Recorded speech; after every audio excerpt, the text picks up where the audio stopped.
All right, please write down homework number 6 for chapter 3, pages 200 to 202. Notice number 4, I only want you to do parts B and C, so you're not doing 4A, but 4B, 4C, and then the rest of them listed. So the bell ringer, this is from yesterday's lesson on arithmetic sequences, so take out your notes and use them as reference.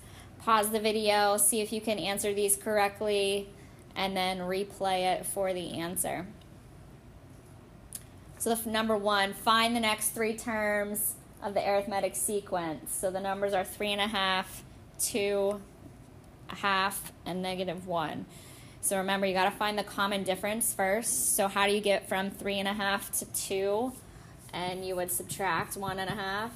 And if you do that same thing the whole way through, that is your pattern. So you need to find the next 3 terms in the pattern. So -1 subtract another 1.5 gives you -2.5. If you take that number, subtract 1.5, you get -4, and again -5.5.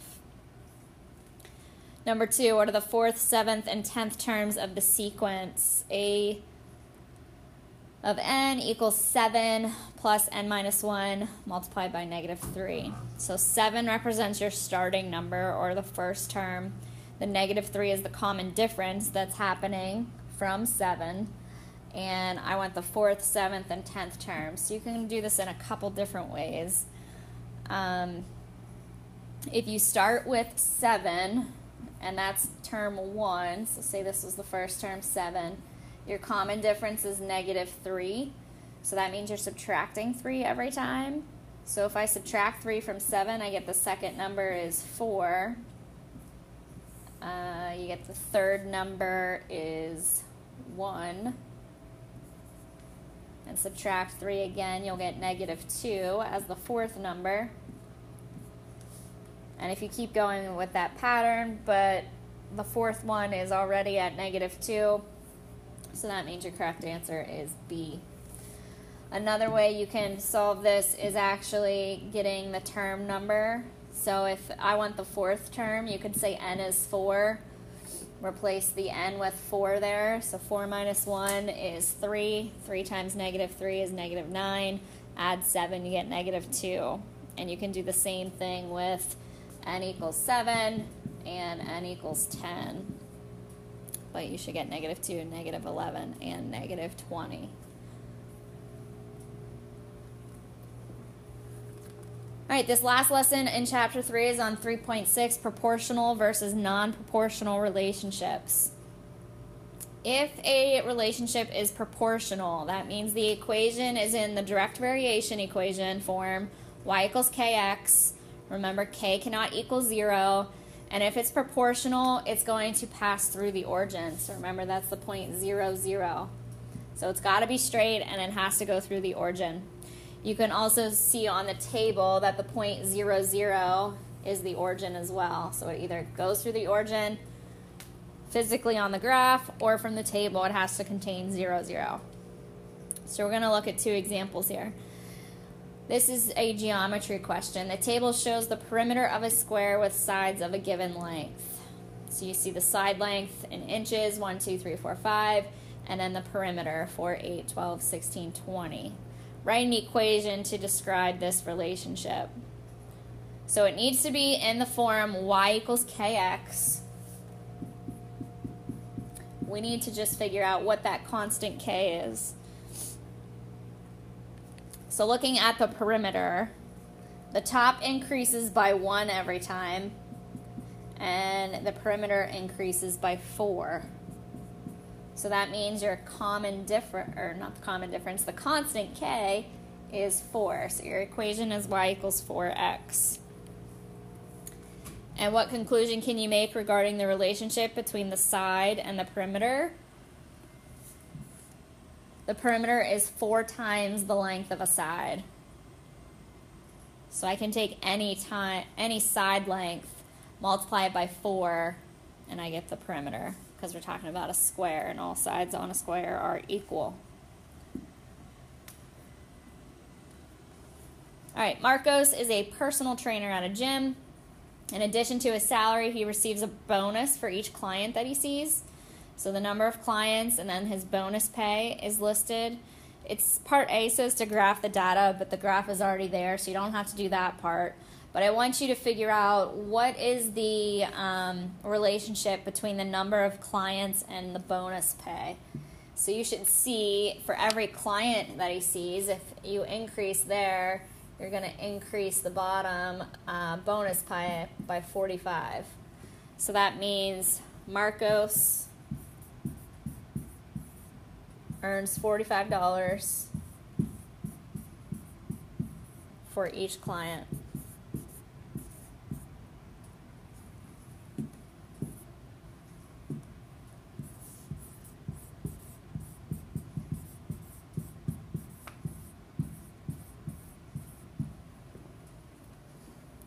Then that's going to help us write our equation. Remember, it has to be in the form y equals kx. This is our constant k, so y equals 45x. The y represents the money, and the x would be the clients. So use that equation to predict the amount of Marcos's bonus if he sees 8 clients. So all you have to do is substitute x equals 8 into that equation. Y equals 45 times 8.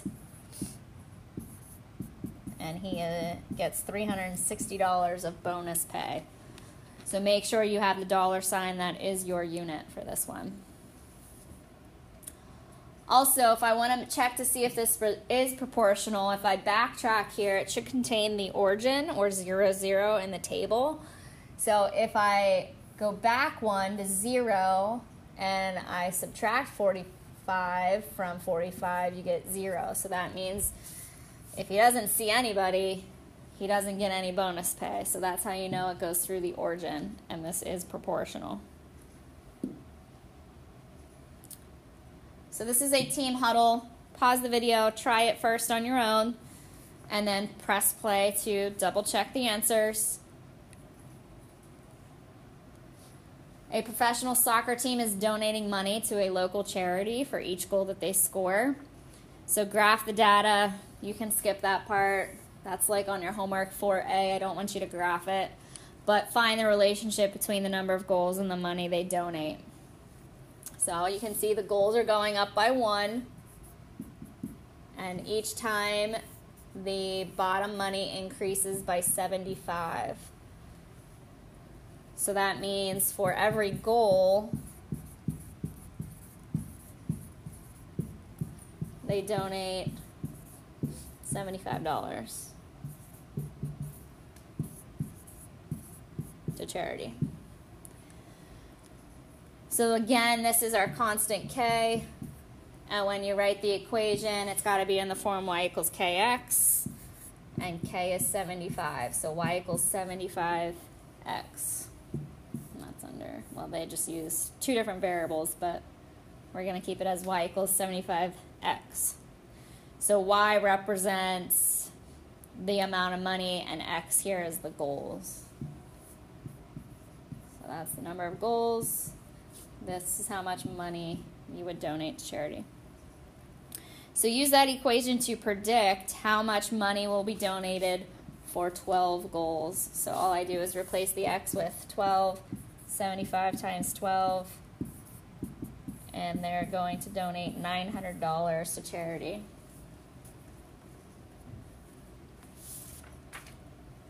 Again, we could go backwards and make sure it contains the origin. So if I go back 1, I'm at 0. And if you go back by the same pattern it was increasing by, you're going to get starting at 0, 0. And that makes sense because if you don't make any goals, you don't get any money to donate. So this is proportional. All right, so the second half is non-proportional relationships. So some linear equations can represent a non-proportional relationship. If the ratio of the value of x to the value of y is different for selected ordered pairs that are on the line, then the equation is non-proportional, meaning that this graph will never pass through the origin. So the only big difference between proportional and non-proportional is proportion passes through the origin, non-proportional does not pass through the origin. So you can tell by the graph, it starts up a little bit.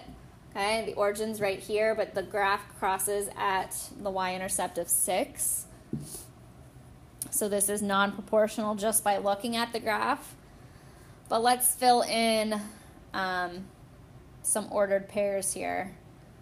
So we know that if it's at x, if x is 0, then the y value is 6. We said that's the y-intercept. This other point here is at 1, 9. The next one occurs at 2, 12. And another point is at 3, 15.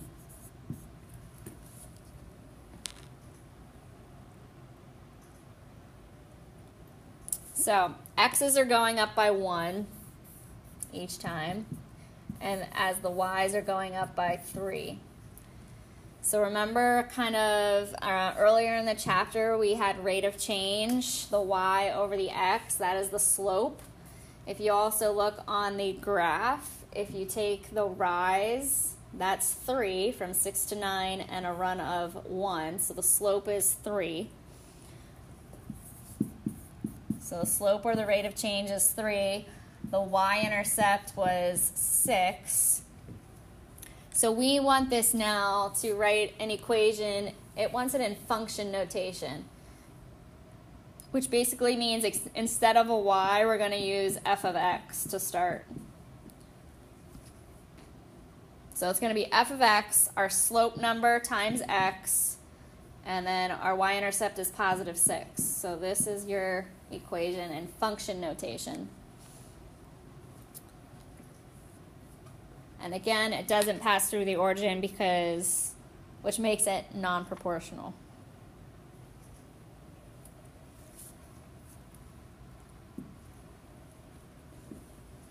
All right, so I have a table. You need to write an equation, again, in function notation. So both of these are going to start with f of x equals something. And you need to find two things, the slope and the y-intercept. So on this one, the rate of change, as the x goes up by 1, the y's are decreasing by 1. So again, the slope is negative 1. So it's negative 1x. There's our slope. Now the y-intercept is not visible on the table. So the y-intercept is when the x is 0. So if we backtrack and subtract 1, I would get 0. And if we add 1, because it was subtracting going left to right, so if we do the opposite and add 1, it would be 0, 4. So that means it's plus 4. So this is our y-intercept.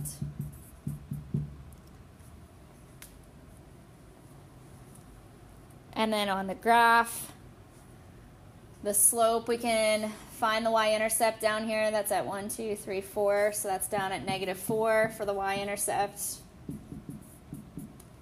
And if I rise 2, run 1, that means your slope is 2. So put an x next to it. So your equation is f of x equals 2x minus 4. So again, if they say to use function notation, it needs to start with the f of x. If it just wants an equation, you can start with y.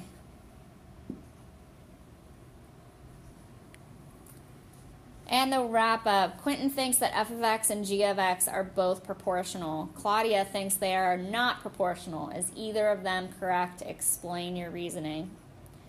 So remember, for it to be proportional, it has to pass through the origin, which this first graph does. So this one is proportional. It passes through the origin.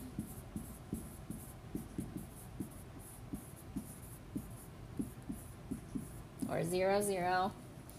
The table, though, is not proportional. It doesn't have 0, 0 in it. It has 0, negative 1. So that's your y-intercept, which is not the origin. So this is not proportional.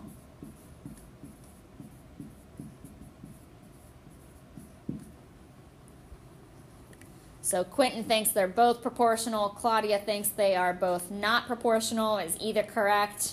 The answer is no. because the graph is proportional, but the table is not proportional.